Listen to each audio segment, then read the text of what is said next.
آئے دنیا میں بہت پاک مکرم بن کر، آئے دنیا میں بہت پاک مکرم بن کر، کوئی آیا نہ مگر رحمت عالم بن کر۔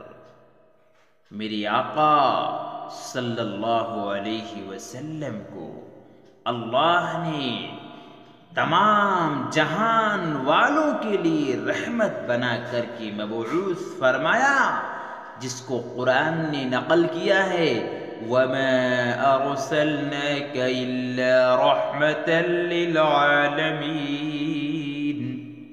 اور ہم نے آپ کو مبعوث کیا ہے، آپ کو بھیجا ہے رحمت بنا کر کے ہی، پورے جہان کے لیے، پورے عالم کے لیے، ہر عالم کے لیے آپ کو رحمت بنا کر کے اللہ نے بھیجا ہے۔ چنانچہ آپ نے اب ایسے ماحول کو جس پر کوئی حکومت کرنے کو تیار نہیں تھا، جن کو اونٹ کی میگنیوں میں کھیلنے والا سمجھا جاتا تھا، ایسے لوگوں کو جو بات بات میں لڑ جایا کرتے تھے، قتل و غارت گری کا بازار گرم ہو جایا کرتا تھا، ایسے ماحول میں جہاں عورتوں کی کوئی عزت نہیں تھی، جن کے گھر میں بچیوں کا جنم ہوتا تھا ان کو بچیوں کو زندہ زمین میں درگور کر دیا کرتے تھے، اور جب تک درگور نہیں کرتے تھے تب تک وہ شرمندگی کی وجہ سے لوگوں کے سامنے نہیں آتے تھے۔ اتنا گھناؤنا ماحول تھا، اتنا خراب ماحول تھا۔ اس ماحول میں ہمارے آقا صلی اللہ علیہ وسلم تشریف لائے اور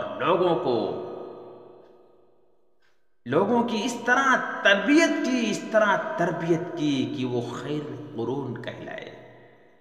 وَخَيْرُ الْقُرُونِ قَرْنِي، خیر القرون کہلائے، جن کو اللہ نے کہیں اولئک حزب اللہ فرمایا، کہیں اولئک هم المفلحون فرما دیا، کہیں اولئک هم المهتدون فرمایا، کہیں رضی اللہ عنہم ورضوا عنہ کا مژدہ بھی سنا دیا۔ ان کو اللہ نے دنیا ہی میں بشارت دے دی کہ اللہ ان سے راضی ہے اور یہ اللہ سے راضی ہیں۔ کون لوگ؟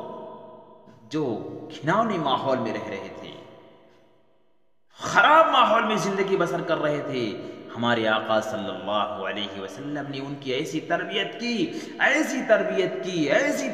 کی کہ وہ خیر القرون کہلائے، جن کی وجہ سے جو ہے پورے عالم میں اسلام کا، دین کا، ایمان کا ڈنکا بجا، پورے عالم میں دین کے عالم کو لے کر کے نکلے، اور جہاں گئے، جس علاقے میں گئے، جس جنگل میں گئے، جس وادی میں گئے، جس بیابان میں گئے، جس گاؤں میں گئے، جس قریہ میں گئے، جس شہر میں گئے، سب جگہ اسلام کا پرچم لہرایا، یہاں تک کہ دریاؤں میں گھوڑے ڈال دیے، جنگلوں میں جا کر کے درندوں سے کہا کہ ہم غلامان محمد ہیں، ہم یہاں پڑاؤ ڈالنا چاہتے ہیں، یہاں قیام کرنا چاہتے ہیں، تم یہ جنگل خالی کر دو ورنہ ہم ایک ایک کو قتل کر ڈالیں گے۔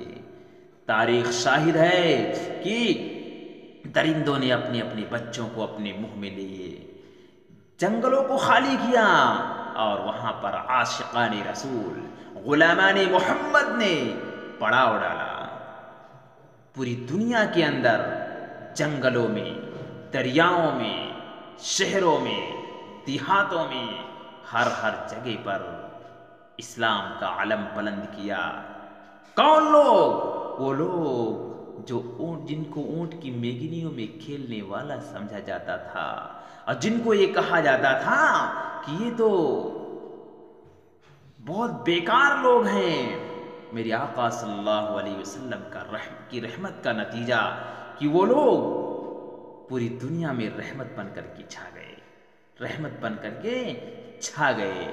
اللہ کے رسول صلی اللہ علیہ وسلم نے جس طرح اللہ نے آپ کو رحمت بنا کر کے بھیجا تھا، تو آپ نے ہر پہلو پر، سماجی اعتبار سے، معاملاتی اعتبار سے، اخلاقی اعتبار سے، ہر اعتبار سے پوری دنیا کو یہ بتایا کہ اللہ نے ہمیں رحمت بنا کر کے بھیجا ہے.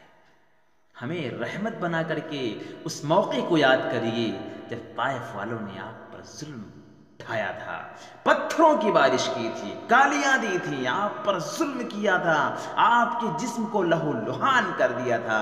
لیکن جب آپ آرام و سکون میں پہنچتے ہیں اور آپ کے غلام حضرت زید رضی اللہ عنہ یہ کہتے ہیں کہ آپ انہیں بد دعا دے دیجئے، تو آپ کے الفاظ کیا ہیں؟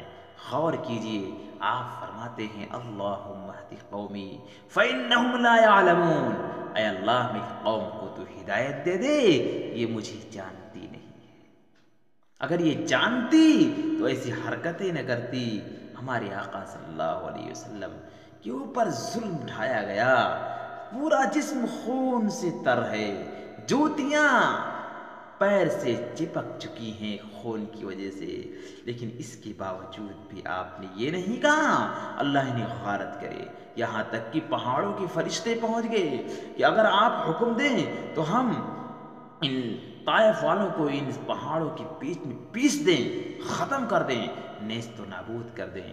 لیکن آپ نے فرمایا اللہم اہد قومی فإنہم لا یعلمون. اے اللہ میری قوم کو تو ہدایت دے، یہ مجھے جانتی نہیں ہے. میری قوم کو تو ہدایت دے، یہ مجھے جانتی نہیں ہے. وہ ابر رحمت جو گلشن کے سائے کو ترستے تھے، آج ان کے جسم پر پتھر برستے تھے. وَمَا أَرْسَلْنَاكَ إِلَّا رَحْمَةً لِلْعَالَمِينَ. درود و سلام ہو اس آقا پر، ہزارہ کروڑہ درود و سلام ہو اس نبی رحمت پر جو پتھر بھی کھائے، گالیاں بھی کی، گھر بار بھی چھوڑا، صرف اس لیے کہ میرے اللہ کے بندے اللہ سے جڑ جائیں، اللہ کے بندے اللہ سے جڑ جائیں، اللہ کے بندے اس نبی کے واسطے سے اللہ سے